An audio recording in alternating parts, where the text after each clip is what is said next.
মেনে নেন, জনগণের দাবি মেনে নেন, জনগণের সরকার হবেন।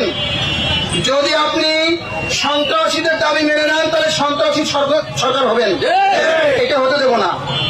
আর ছোট্ট একটা কথা বলি, সেটা হলো আগামী ত্রয়োদশ জাতীয় সংসদ নির্বাচন যাতে করে সুস্থ হয়, গ্রহণযোগ্যতা হয়, এই যৌক্তিক দাবি মেনে নেবেন এবং যা কিছু করা প্রয়োজন সেগুলো করবেন। এই দাবি আপনাদেরকে জানালাম, এখন মানা নেওয়ার দায়িত্ব আপনাদের। যদি না মানেন তাহলে আমরা কিন্তু রাজপথে নামবো, আমরা রাজপথে নামবো ইনশাআল্লাহ। আরেকটা দাওয়াত দিই, আপনারা লক্ষ্য করেছেন ইসকন নামে জঙ্গি সংগঠন এই জঙ্গি তৎপরতা চালানোর জন্য তারা পায়তারা করতেছে।